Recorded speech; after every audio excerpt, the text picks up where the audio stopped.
اس دنیا میں اگر آپ کا رشتہ اللہ سے مضبوط ہے تو کوئی بھی شے آپ کا کچھ نہیں بگاڑ سکتی۔ کامیابی بازاروں میں نہیں بکتی، بلکہ انسان اپنے عزم و حوصلے سے حاصل کرتا ہے۔ بہترین انسان عمل سے پہچانا جاتا ہے، ورنہ اچھی باتیں تو دیواروں پہ بھی لکھی ہوتی ہے۔ ٹوٹا ہوا یقین اور گزرا ہوا بچپن، یقین کیجئے کبھی واپس نہیں آتا۔ منزلیں ہمیشہ انہی کو ملتی ہے جو منزلوں کو تلاش کرتے ہیں۔ غلطی اسی سے ہوتی ہے جو محنت کرتا ہے۔ نکموں کی زندگی تو دوسروں کی غلطیاں نکالنے میں گزر جاتی ہے۔ زندگی ایک ایسی کتاب ہے جس کے ہر صفحے پر ہماری مرضی کی کہانی نہیں لکھی ہوتی، لیکن ہر صفحہ ہمیں پڑھنا ہی پڑتا ہے۔ اس فانی دنیا میں کسی پر بھی انتہا بھروسہ مت کیجیے، کیونکہ تاریکی میں تو اپنا سایہ بھی ساتھ چھوڑ دیتا ہے۔ ہر شخص تو فریب نہیں دیتا، مگر اب اعتبار زیب نہیں دیتا۔ زندگی میں دو نصیحتوں پر ضرور عمل کرنا۔ پہلی، کبھی بد نظری نہ کرنا۔ دوسری، کبھی مایوس نہ ہونا۔ کچھ لوگ ہماری زندگی میں خوشبو کی طرح ہوتے ہیں، جو روز محسوس تو ہوتے ہیں پر دکھائی نہیں دیتے۔ زندگی بہت خوبصورت ہے اگر امیدیں صرف اللہ سے وابستہ کر لے۔ خوبصورت ہے وہ سوچ جو دوسرے انسان کے لیے اچھا سوچے، اور خوبصورت ہے وہ انسان جسے اللہ ایسی سوچ عطا کرے۔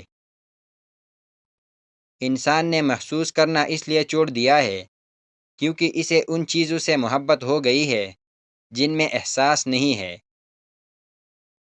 اگر تم صرف اس کے ساتھ اچھے ہو جو تمہارے ساتھ اچھا ہے، تو پھر تم کیسے اچھے ہو؟ اختلافات کا حل ڈھونڈا جا سکتا ہے، مگر حسد اور بغض کا نہیں۔ اپنے معاملات سوچ سمجھ کر اور حوصلہ مندی سے حل کرے، کیونکہ کبھی کبھی تعلقات قصور سے نہیں، ذہنی فطور سے بھی خراب ہو جاتے ہیں۔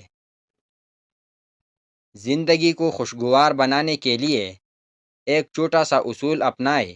روزانہ کچھ اچھا یاد رکھے، کچھ برا بھول جائے۔ آسمانوں پر قبولیت اور مقبولیت کے ضابطے الگ ہوتے ہیں۔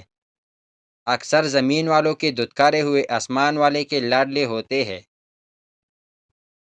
اگر زندگی عارضی ہے تو مشکلات بھی مستقل نہیں۔ اپنے رب کی شکر گزاری کرتے رہو۔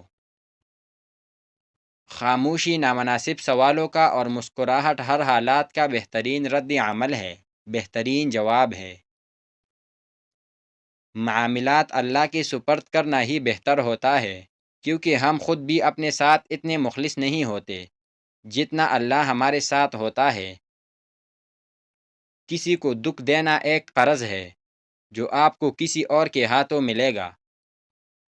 دکھ تو سب کی زندگی میں ہوتے ہیں، خوش تو بس وہ رہتے ہیں جن کے پاس یہ احساس ہو کہ رب ہے نہ سنبھال لے گا۔ کچھ لوگ اپنی عقل کی وجہ سے قیمتی رشتے کو دیتے ہیں، اور کچھ لوگ رشتے بچاتے بچاتے اپنے ہی قدر کو دیتے ہیں۔ ہر ایک شخص پر لازم ہے کہ وہ تنہائی میں اپنے گناہوں کو یاد کر کے ان پر استغفار کرے۔ سنو، وہاں بیٹھ کر رونا بہت سکون دیتا ہے جہاں اللہ کے سوا دیکھنے والا کوئی نہ ہو۔ نماز اور قرآن سے تعلق بنا لیجئے، جوانی بار بار نہیں ملا کرتی۔ گناہ کے دوران موت نہ آنا اور گناہ کے بعد توبہ کی مہلت ملنا اللہ پاک کا بڑا احسان ہے۔ کوئی بھی غروب ہمیشہ کے لیے نہیں ہوتا، اور کوئی طلوع بھی ہمیشہ کے لیے نہیں ہوتا۔ بہترین ہے وہ لوگ جو زندگی کے عروج و زوال میں اپنے رب کے رضا پر شکر گزار رہتے ہیں۔ جب اللہ کا کرم ہو جاتا ہے تو سالوں کی محنت کا پھل لمحوں میں ملنے لگ جاتا ہے۔ جب تمہارے رشتہ دار تمہارے خلاف بولنے لگ جائے تو سمجھ جاؤ کہ تمہارے کام میں سچائی ہے اور تمہیں اپنے راستے پر ہی چلنا چاہیے۔